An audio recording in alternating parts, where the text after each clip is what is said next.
ifade edildi tam 2 hafta olmuştu. Annemler ile babamın yedisini verdikten sonra evimize dönmüştük. Hatta kardeşim ile birlikte okula gitmeye bile başlamıştık. Evde babamın yokluğunu iliklerime kadar hissederken hayatta kaldığım yerden devam edebilmek çok zordu. Bir yanım onu çok özlüyordu ama diğer yanım.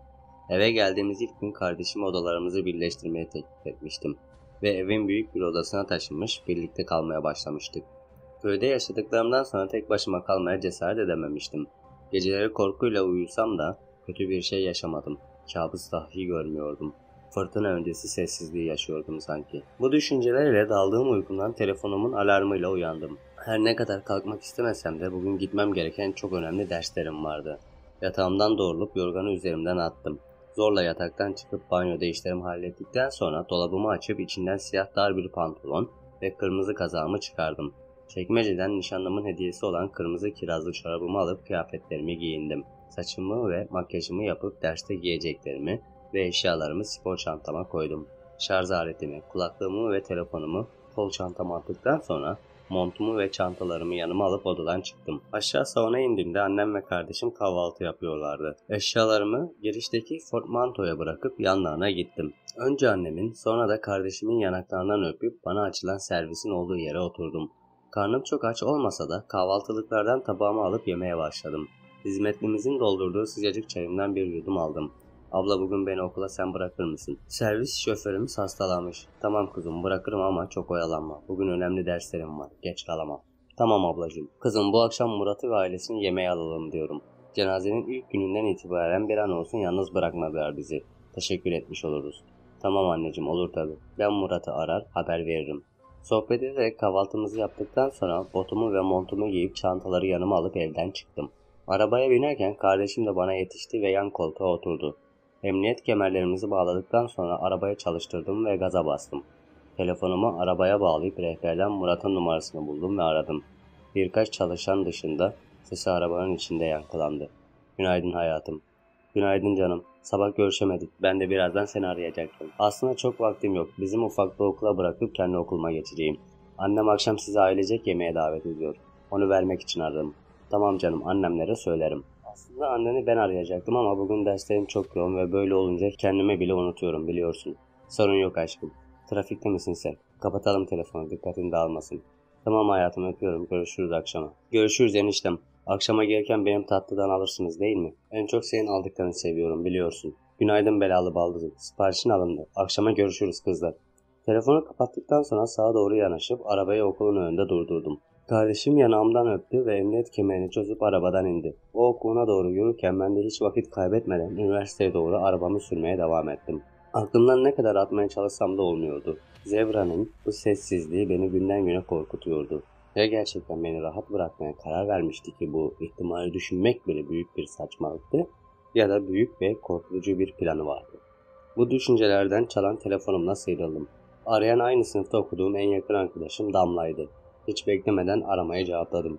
Günaydın aşkım, günaydın kuzucum. Hayırdır sabah sabah bu ne enerji? Okulda seni bekliyorum onun için aradım.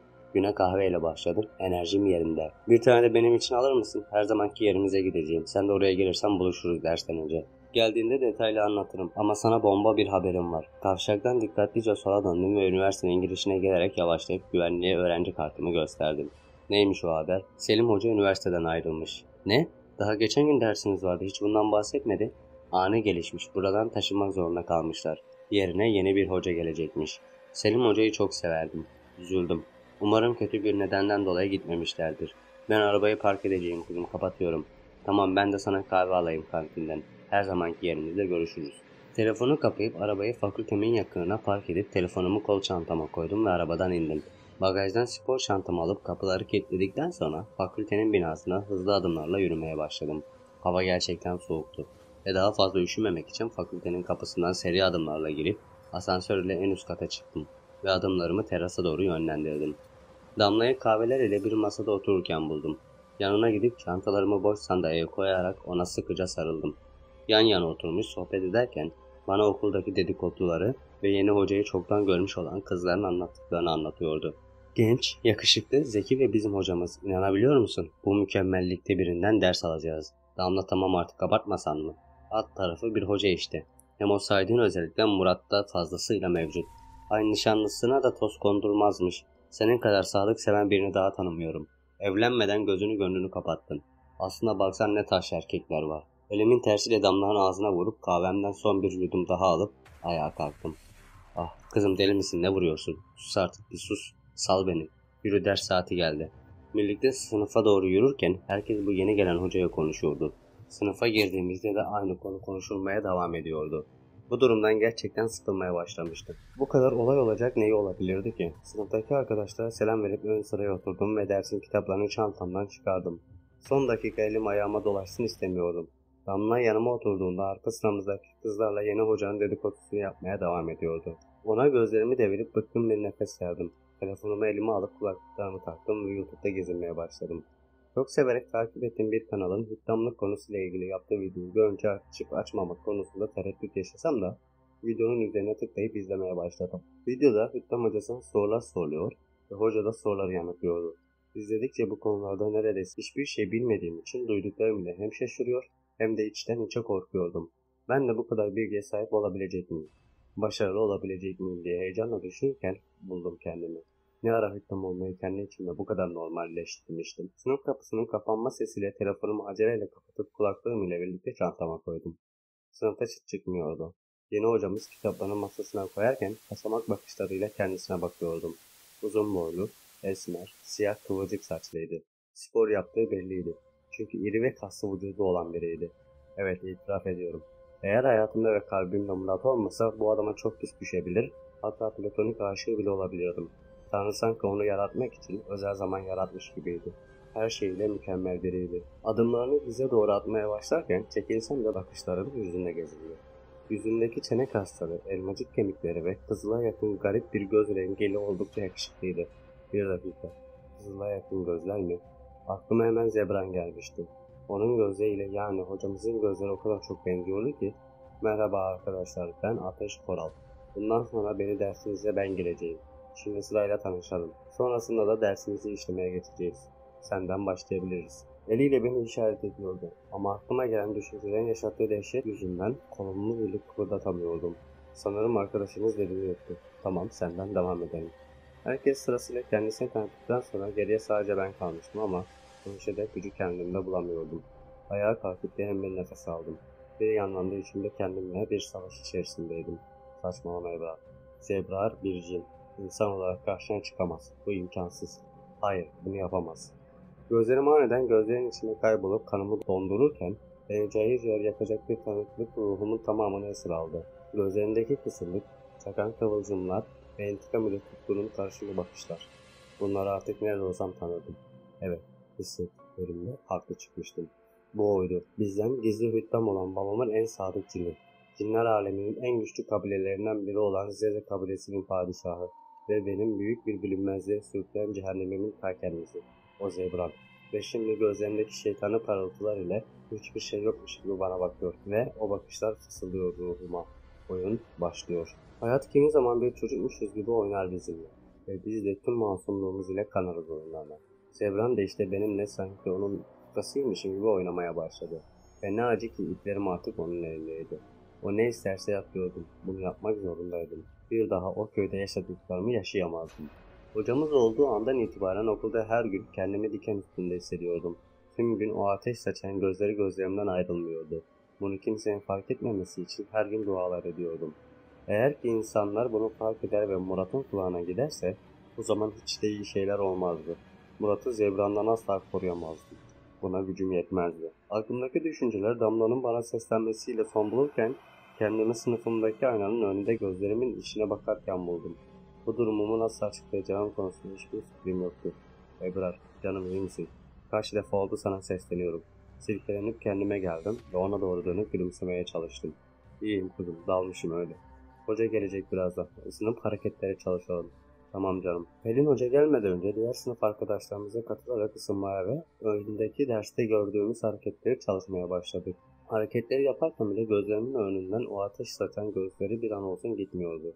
Biliyordum. Bu gözler benim en büyük felaketim olacaktı. Beni çıkmaz sokaklara sürükleyip çaresizliğe mahkum edecekti. Birden ne olduğunu anlamadan Bat Mehmet Dentü hareketini yaparken dengemi kaybettim ve bileğimi burkarak acıyla yere düştüm. Damla başta olmak üzere diğer sınıf arkadaşlarım yanıma gelip benim için bir şeyler yapmaya çalıştılar da acı içinde kıvranmaya devam ediyordum. Bileğim çok kötü zonkluyordu. Ne oluyor orada? Pelin Hoca'nın sesiyle bakışlarımı acıyla ona döndürdüğümde Zebra'nın da Pelin Hoca'nın yanında olduğunu gördüm. Ebrar iyi misin? Ne oldu böyle? Isınma yaptıktan sonra geçen ders öğrendiğimiz harekete çalışıyordum hocam ve dengemi kaybedip yere düştüm. Pelin Hoca yavaşça sağ ayağımın bileğini eline alıp incelerken acıyla inledim. Buz koyulması ve acilen tedavi edilmesi gerek. Üniversitenin doktoruna götürelim seni. Tamam hocam, kucağıma alırım. Arkadaşım Burak tam beni kucağına alacakken Zebran ondan önce davrandı ve beni kucağına aldı. Siz dersinizi bölmeyin çocuklar. Arkadaşınız ile ben ilgilenirim. Hocam ben geleyim. Gerek yok Damla. Bana arkadaşın çantasını vermen yeterli. Onu doktora ben götürürüm. Sen dersini kaçırma. Peki hocam ama beni haberdar edin olur mu? Damla'nın üzgün ve endişeli gözlerine bakıp başımı tamam anlamında salladım. Çantamı Zebran'a verdikten sonra onun kucağına sınıftan çıkıp dersliklerin olduğu koridorda ilerlemeye başladık. Kokusunu içine çektiğim her saniye ciğerlerim küle dönüyordu. Ona bu kadar yakın olmak hiç de iyi bir şey değildi. Neden öyle bakıyorsun? Yoksa benden etkilenmeye mi başladın? Zebra'nın sözleriyle kendimi rahatsız hissedip gözlerini gözlerimden ayırıp başka yöne bakmaya başladım. Bileğimin acısı her geçen saniye katlanarak artarken dudaklarımdan acıyla küçük bir inleme uçtu. Ah sensin. Beni daha da tahrik ediyorsun Ebrar. Sözleriyle utanırken bedenindeki sıcaklığı fark etmemem mümkün değildi. Beni yakacak kadar olmasa da ısı gitgide atmaya başlamıştı. İçten içe beni canlı canlıya yakmaya mı çalışıyorsun? Bu mu yani yeni planın? Zebran merdivenleri inmeyi bitirdikten sonra fakülte binasından çıkıp doktorun olduğu binaya doğru yürürken yüzünü saçlarıma daldırıp fısıltıyla konuşmaya başladı. Ah Ebrar, bu sıcaktan tek sebebi var, o da sensin. İçimdeki ateş ve tutku seni her gördüğümde beni ele geçiriyor ve ben buna karşı koyamıyorum. Sözlerinin ardından daha ben bir şey demeden beni doktorun olduğu odaya götürüp ona olanları anlattı. Doktor Betül Hanım bileğimi dikkatlenirken çektikten sonra incindiğini söyledi ve bir hafta rapor ve ilaç yazdıktan sonra bileğimi ilaçlayıp bandajladı. Zebran ile aynı şekilde odadan çıkarken zorlandığım için istemesem de kollarımı boynuna dolamak zorunda kaldım. Bu yakınlık hiç hoşuma gitmiyordu ama mecburdum. Fakültenin otoparkına gidip bir arabayı ustalıkla açarak beni arka koltuğa yerleştirdi ve şoför koltuğuna geçerek düz kontak ile arabayı çalıştırdı. Tam da ondan beklediğim bir hareket yapıp arabayı çalmıştı. Aramızda büyük bir sözleşme varmış gibi ikimiz de susuyorduk. Ta ki ben konuşana kadar. Sana yolu tarif edeyim. Yolu biliyorum Ebrar. Babam yıllarca yutlandığımızı yaptı ve siz fark etmeseniz de birçok kez evinize geldim. Hatta kaldığım zamanlar da oldu. Odana gelip sana uyurken seni izliyordum. Ne? Yani seni, hayatını tahmininden de önce tanıyorum. Bu sözlerin ardından arabayı park edip eczaneye ilaçları almaya gitti. Ben ise içimdeki ürpertiyle hızla telefonumu çantamdan çıkardım ve Murat'ın ismini rehberden bulup aramak için parmağımı sağa doğru kaydırdım ve telefonu kulağıma götürdüm. Birkaç çalışın ardından nihayet telefon açıldı. Efendim hayatım. Aşkım şimdi sana bir şey söyleyeceğim ama sakin ol tamam mı? Ebrar ne oldu? Beni telaşlandırıyorsun. Derin bir nefes aldım ve olanları anlatmaya başladım. Bir hareket çalışırken bileğimi burktum. O sırada Pelin Hoca ile Ateş Hoca sınıfa geldi. Ateş Hoca beni doktora götürdü. Şimdi de eve bırakıyor.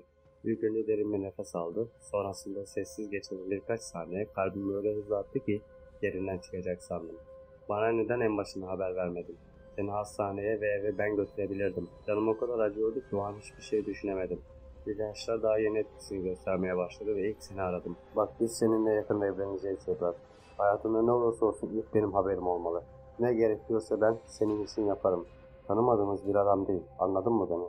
Neden bu kadar üzerime geliyordu anlamıyordum. Ne olurdu anlaşlı olup alttan alsa. Gerçekten bu kadar zor muydu bunu yapmak? Tamam haklı olabilirsin ama beni anlıyor musun Murat? Acıdan hiçbir şey düşünemedim diyorum ve ilk seni arayıp haber verdim. Neden bu kadar büyütüyorsun olayı? Ben mi büyütüyorum? Tamam Ebrar. Bu hocan olacak adam seni evine bıraksın. Yat dinlen uyu. Şimdi işim var biraz. Gelirim yana. Kalbim onlarca parçaya bölünmüştü sanki. Ne yapacağımı, onu ne diyeceğini bilemiyordum. Beni anlamıyordu ve anlamak da istemiyordu. Ama Murat, kalbini daha fazla kırmak istemiyorum Ebrar. Konuşmayı burada kapatalım. Ben daha bir şey diyemeden telefonu yüzüme kapatmıştım. Elimdeki telefonu dizlerimin üzerine koyup hıçkıra hıçkıra ağlamaya başladım. Bu yaşadıklarıma inanamıyordum. O sırada Zebra'nın elindeki ilaç poşetini yan koltuğuna koyup şoför koltuğuna oturup arabayı sürmeye başladı. Ben ise onu aldırmadan ağlamaya devam ediyordum. Bu insanoğlu kalbini kırdı değil mi? Ah evlat. Zamanla bunların ne kadar önemsiz olduğunu sen de anlayacaksın. Zebran sus ve sadece beni evime götür. Her şey senin yüzünden oldu anladın mı beni? Her şey senin yüzünden oldu. Daha fazla dayanamayıp tüm sinirimi ondan çıkarırken kahkaha atmasıyla sinirlerim alt üst olmuştu. Gerçekten bir hüküm olduğunda kimse karşı koyamayacak. Sinirlendiğinde gözün öyle kararıyor. Kalbindeki nefret, ruhundaki acımasızlık kendini öyle belli ediyor ki buna sen bile engel olamıyorsun. Hiçbir cevap veremedim. Vermek istemedim. Sadece ağlıyordum ve içimdeki siniri boşaltmak istiyordum. Evimizin önüne geldiğimizde Zebran arabayı durdurup beni arabadan indirdi. Her ne kadar kucağına almak istese de bu defa izin vermedim. Ve elinden poşeti alıp zendeleyerek eve yürümeye başladım. Kapının önüne geldiğimizde hiç beklemeden zili çaldım. Birkaç saniye sonra hizmetlilerden birisi kapıyı açtı. Annem evde mi? Evet, kendisine haber vermemi ister misiniz Ebrar Hanım? İyi misiniz? İyiyim, bir sorun yok. Hocam geldiğiniz ve bana yardım ettiğiniz için teşekkür ederim. Bundan sonrasını ben hallederim. Ebrar kızım neden kapıda dur ayağına ne oldu? İyi misin? Annem telaşla yanıma gelip tüm bedenimi dikkatlice incelerken Zebran hiç beklemediğim bir hareket yapıp anneme kendini tanıştırdı. Merhaba ben Ateş Koral. Ebrar'ın üniversitedeki hocalarından biriyim.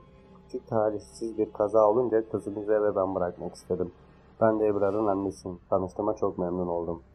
Ebrar annemin elini nazik tutup bırakırken annemin gözlerinde büyük bir memnuniyet parıltısı vardı. Ve bu benim hiç hoşuma gitmemişti. İçeriye gelmek ister misiniz? Bir teşekkür kahvesi ikram edeyim size. Zebra'nın gözlerinin içine bakıp içimden konuşmaya başladım. Aklımı okuması ilk defa işime yaramıştı. Zebra, daha fazla sabrımı zorlama. Annemin teklifini reddediyorsun ve gidiyorsun. Eğer dediğimi yapmazsan, bunun acısını senden elbet bir gün çıkarırım. Zebran duruşunu düzeltip gözlerinin içine meydan okurcasına bakarken anneme döndü. Okulda derslerim var. Kızınızı bırakmak için izin alabildim sadece. Başka bir zaman teklifinizi seve seve kabul ederim. Şimdilik kendinize iyi bakın. Peki dediğiniz gibi olsun. Annemin şüphelenmemesi için Zebra'na dönüp gözlerinin içine mahcup bir gülümsemeyle baktım. Hocam her şey için teşekkür ederim. Geçmiş olsun Ebrar'cığım. Sen iyi ol, gerisi önemli değil. Zebra'nın yani Ateş hocamı uğurladıktan sonra annem beni odama çıkardı. Hizmetlilerimizin getirdiği çorba içtikten sonra annem ilacımı içirip merhemini sürerek bandajımı yeniledi. Uyumak için gözlerimi kapamadan önce telefonuma baktığımda Murat'tan hiçbir bildirim yoktu. Buruk bir hüzün ve kırgınlıkla kapadım gözlerimi. Ve uyumak için kendimi zorladım. O ne kadar seversem seveyim. Dolunay öyle parlak, öyle büyük, öyle ihtişamlı ki beni etkisi altına alıp büyülüyor. Onu seyretmeye dalmışken gözüm bir kızılcık şerbeti rengine bürünen göle takılıyor. O kadar kırmızı ki gözlerim kızıllığından düşen pay alıyor. Ebrar. Duyduğum tok ve kalın ses ile korkuyla arkama dönüyorum. Gözleri ateş gibi parlayan, boyları 2 metreye geçkin olan cinler karşımda ve bana bakıyorlar. Gözlerindeki korku tüm bedenimi sarıp sarmalarken, içlerinden daha uzun boylu ve iri olanı birkaç adım atıp önümde duruyor. Grimsi bedenindeki yarıkların içinden sızan kanların kokusu midemi bulandırırken, büyük bir yarığın içinden derisi kanla kaplı yılan bana doğru sıslıyor. Korkuyla bir iki adım geriliyorum. Bu esnada cinlerin bazıları korkumdan keyif alarak kahkaha atmaya başladılar. Bu işten vazgeçeceksin Ebrar. İkram olmayacaksın. Ne? Ağzından çıkan tek bir kelime derdimi anlatabilir miydi? Sanmıyorum. Duydun işte. İkramlık yapmayacaksın. Zebra'nı ikna edip vazgeçireceksin. Anlamıyordum. Anlayamıyordum. Onlar değil miydi ikram olmamı isteyen? Şimdi neden böyle söylüyorlardı? Nefesimi düzene sokmaya çalışırken bir derin nefes aldım. İkram olmamı isteyen siz değil miydiniz? Neden şimdi vazgeçmemi istiyorsunuz? Birkaç adım uzağımda olan cin, uzun kollarıyla beni kollarından tutup havaya kaldırarak yüzüyle aynı hizaya getirdi. Gözleri Zebra'nın gözleri gibi değildi. Daha tehlikeli, daha acımasız ve daha korkunçtu. Pis nefesi midemi bulandırırken uzun ve sivri boynuzlarına dolanan yılanlar bana tıslıyor, her an ısıracakmış gibi öyle atılıyorlardı. Vücudum zangır zangır titriyordu.